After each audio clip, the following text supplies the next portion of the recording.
was a very interesting and insightful answer, as always, John, and I'm always happy to hear what you have to say about the questions that I'm thinking and I'm hoping other people are thinking.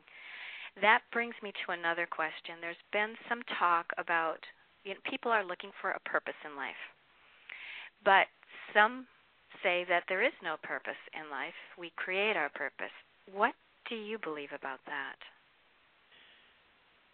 It's similar to when people ask me, what is the meaning of life? And I say, life doesn't have any meaning, and they're shocked, absolutely shocked, because everyone thinks that life has meaning. No, life has no meaning. We bring meaning to life. Life has no purpose except to live it as brilliantly as possible. We bring purpose to life. It's like having a bunch of an artist with a bunch of paint. He has his paint brushes and his little things of paint, and there's a big canvas in front of him, and he sits back and he looks at the brush or the brushes, and he looks at his little containers of paint, and he looks at the canvas, and he says, what is the meaning of this canvas? What is the meaning of the paint? They really, by themselves, have no special meaning. But as he takes his brush, he puts it into the paint, and he starts painting on the canvas, out comes a beautiful picture. There could be a painting of the Mona Lisa, or any of the great artists could have produced that. The meaning is in the thing produced and what we bring to it. The artist brought an invisible part of himself which flowed through the paint, through the canvas, into something which, although it's a painting, would influence hundreds and thousands of people forevermore. So it is with our purpose. We don't run around looking for a purpose in life, because the more we do so, the more we get it mixed up like the little fish in the ocean. Can you imagine a bunch of little fishies around the big mummy and daddy fish saying, can we go find some water? Where is water? We've heard of this great place where there is so much water. We'd like to go. Mummy and daddy fish, can you take us little baby fishies along the search in this great adventure for water? It is almost as ridiculous as that, because our purpose is all around us.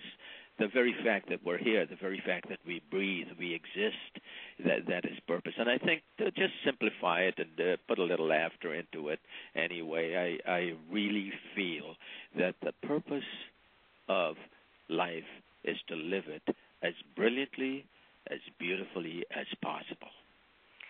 And you just gave a brilliant answer to the question, John. Thanks once again, and I loved the little fishy story.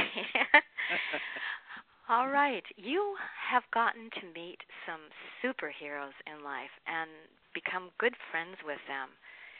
For instance, Elizabeth Kubler-Ross and Foster Hibbert. What did you learn from maybe Elizabeth or Foster that you'd like to share with the listeners? Another question, Terry Marie, which has been asked of me a lot of times. People have said, oh, my goodness, you must have learned so much from all these great people, and they're absolutely right, except it's not a one-way street. And I would like to rephrase that and said we all learned from each other. Absolutely. And some of the things I learned were very interesting.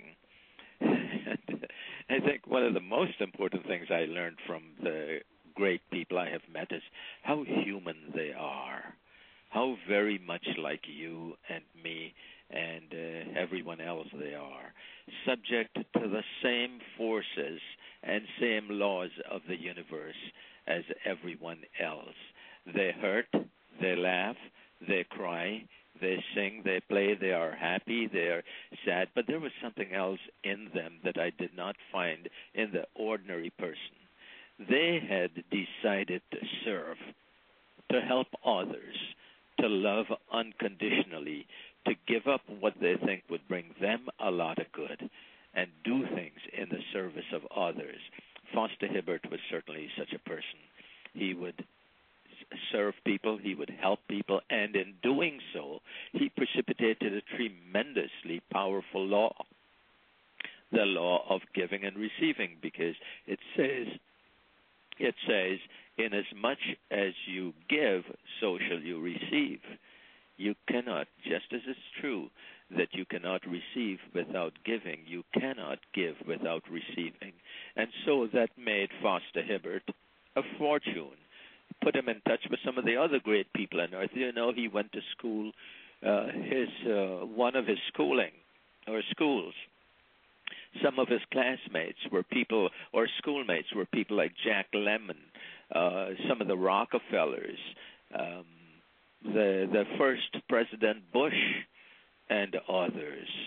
That's the type of people he was led to. And he was a very ordinary person, but yet extraordinary in what he had done with his spirit. So it was with Elizabeth Kubler-Ross. Elizabeth was my friend for many, many years until she passed on a few years ago.